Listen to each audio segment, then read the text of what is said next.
foundations of Bollore Transport and Logistics in Kenya and the region go back more than 50 years to the startup of Transami, which was a household name for logistics in Kenya.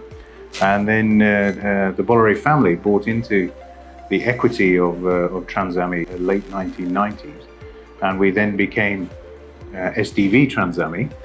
And then we rebranded as Bolloré Transport and Logistics in 2016 as part of a global strategy to have a single brand.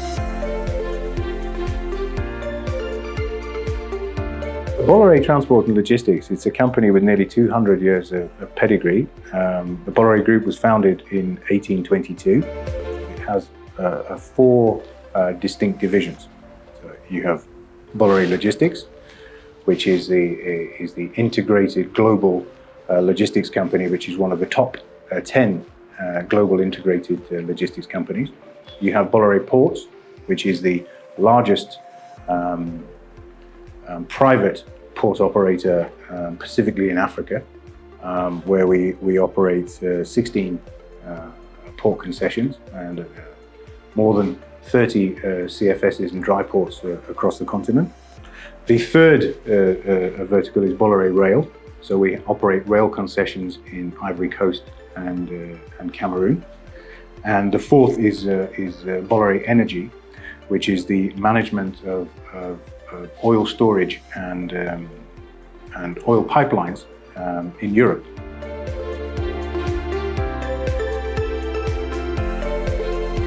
In East Africa, the two main verticals that you would be familiar with from us is the logistics business and the ports business. From the point of view that we operate MCT, Mombasa Container Terminal in Mombasa, which is a CFS, a container freight station and inland container depot, and our maritime businesses, as we are a ships agency as well, under the brands of EACS and Socopal. And obviously Bolloré Transport and Logistics, which is our brand for all our logistics operations in Kenya.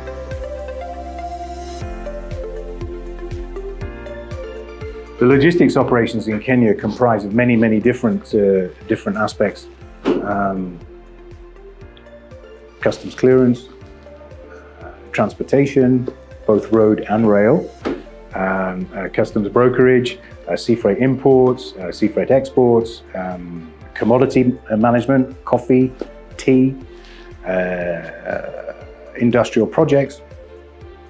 And the latest business vertical that we've really got involved in the last 6 to 7 years, which was part of our strategy to develop the range and depth of services that we can offer in Kenya is supply chain management and contract logistics, which requires us to manage stocks on behalf of our clients in our premises or in their premises, and to ensure production and stock to ensure delivery of product into the local market or cross-border. We started looking at how the logistics sector was going to evolve as early as 2016, 2017, when the Kenyan government announced its plans as part of its Vision 2030 to develop the SGR. So we anticipated that this would require changes in the industry. So in 2018, it required us to restructure our CFS and ICD operations in Mombasa. It required us to transfer a number of staff from our sea freight transit operations in Mombasa to Nairobi, as more and more of our sea freight import cargo for the Kenyan market was cleared and delivered from Nairobi ICD Embakasi than opposed to being delivered in Mombasa port. So the restructuring process that took place in 2018 allowed us to grow and develop our businesses in 2019 and focus really on the domestic sea freight trade and the changes that took place in the industry in 2019. At the end of 2019 as well, we again took a look at the operation and the organization and the situation that we faced in Mombasa, and we had to reorganize the business units there to take into account the additional changes taking in the industry with the potential for the development using the Naivasha ICD and the potential opportunity there for cross-border transportation into Uganda, into South Sudan, into Eastern Congo.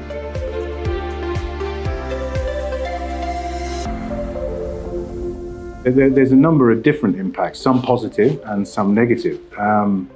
The positive impact for our customers, particularly on the transit business, because they have the choice to use rail or not to use rail, is that we were able to propose a railroad service via Nairobi, whereby the cargo moving to Uganda or South Sudan or Eastern Congo could move from Mombasa to Nairobi by rail, and then we could pick it up in Nairobi and truck it to the final destination.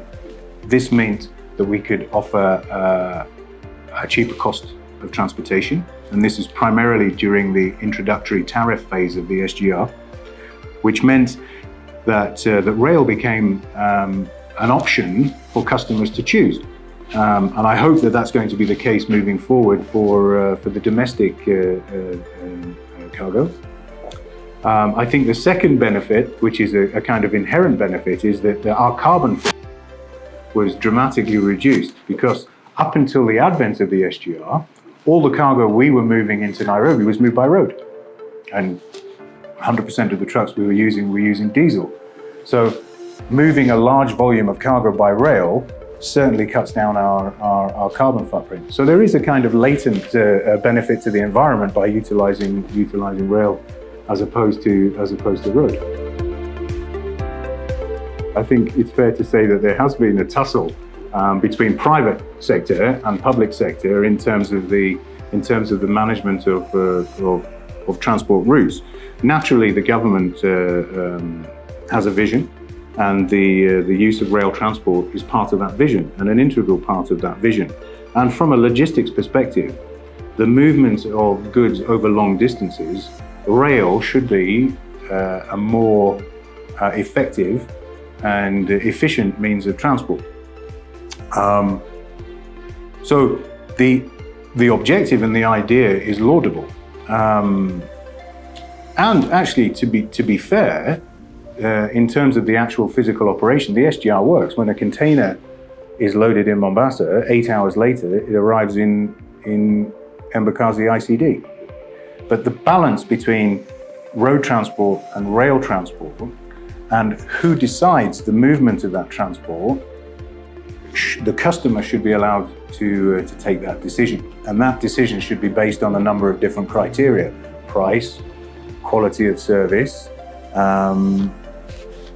and your own personal preference of whether you wish to use rail or road transportation.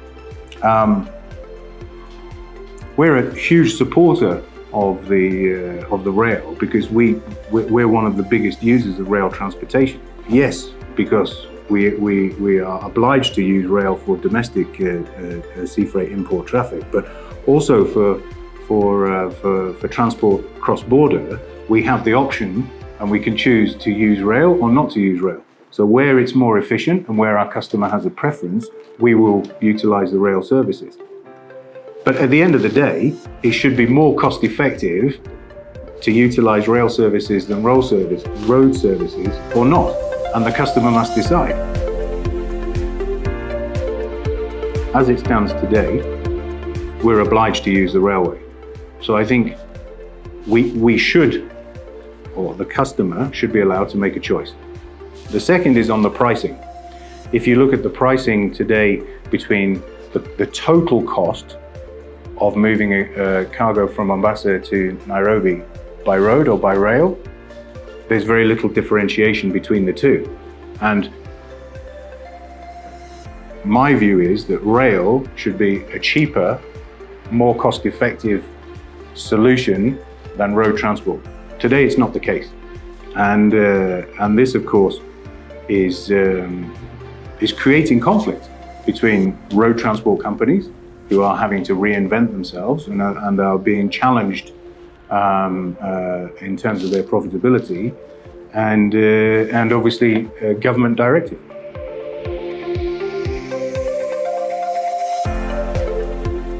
We are comparing different infrastructure and organization on a global basis. If you look at the movement, maybe using the European Union as a good example, being an it's not the best example at the moment of free movement of trade and goods and services. But if you look at the infrastructure in the US, or you look at the infrastructure in Europe, the road network, the rail network is slightly more mature than what we see in Kenya or East Africa today. So the improvement in infrastructure that's taking place and reducing the delays in paperwork and documentation. So the advent of the single customs territory within the East African region, the integrated customs management system in Kenya, the speed at which we can reduce the documentation means that the whole total transport or transit time, as we call it, can be reduced. And once you reduce the transit time and the transport companies become more efficient and their trucks move more efficiently, the cheaper transport becomes. When I started my career in the mid-1990s, the cost to move a 40-foot container from Mombasa to Kampala was probably in the region of $4,500. Today, you can move that same container from Mombasa to Kampala in at $2,500, $3,000. So the cost of transport has come down over the years, and the speed at which goods are conveyed within Kenya and the region has also improved. So it's the physical infrastructure, getting the roads and the rail, and anticipating the growth in the region, coupled with reducing the bureaucracy and the documentation, which is an ongoing process. Technology in general, again, if I go back to the mid-1990s, I remember when we were dispatching some of our trucks to go from Mombasa to Nairobi or from Mombasa to Kampala, we used to send a telex to the destination country. So we had telex operators sending notices saying, you know, fleet number such and such is on its way to Kampala and it's just left Mombasa.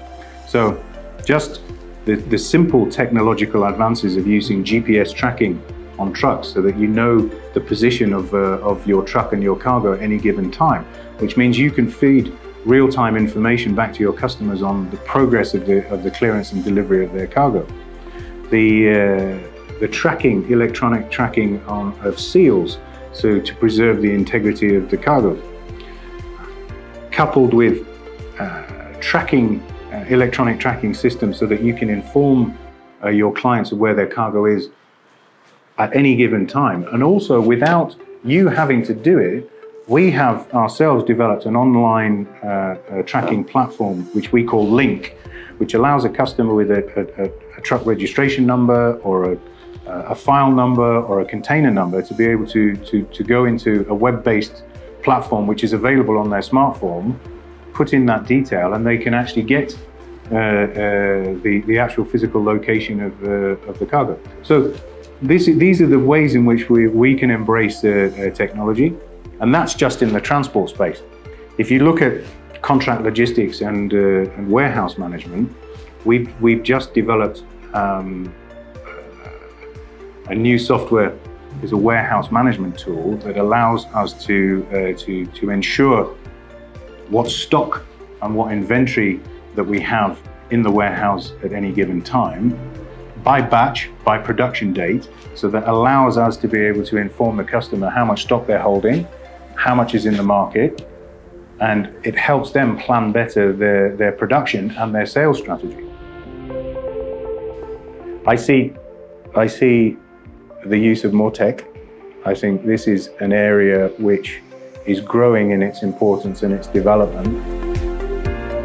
Do I see the cost of transportation coming down? I think if we can get our documentation requirements streamlined, if we can ensure that the customs clearance processes, which are evolving and changing rapidly, simplified further, and border controls simplified further, obviously maintaining high standard of ethics and compliance from a regulatory framework, that we could see the speed of goods and services increasing further, and that the change in consumer behavior for that instant gratification that we see in today's world, that logistics should be an integral part of that, as it is, and to be able to ensure that goods and services are delivered on time, every time.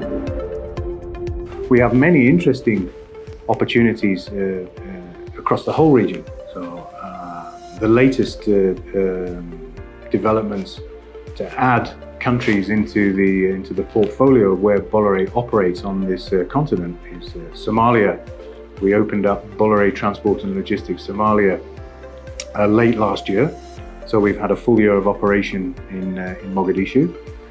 We're currently setting up a joint venture company in Eritrea, which should be operational in the first quarter of this year, and the same in Ethiopia, which has a huge potential. We've been operating in Ethiopia with a partner for the last 12 years, but it's our intention to open a joint venture company in Ethiopia, and the company should actually be incorporated and be operational from the 9th of February.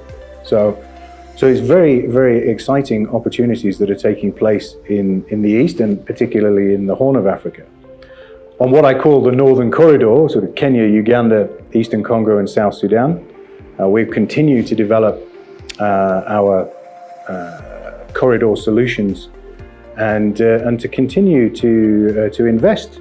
And particularly in Kenya, we have a portfolio of investments that's currently valued at around 4.2 billion shillings. We want to continue to develop and to grow, particularly in our supply chain and warehousing solutions, which we see as a vertical which is going to grow and develop further as our consumer demands in Kenya continue to grow and develop.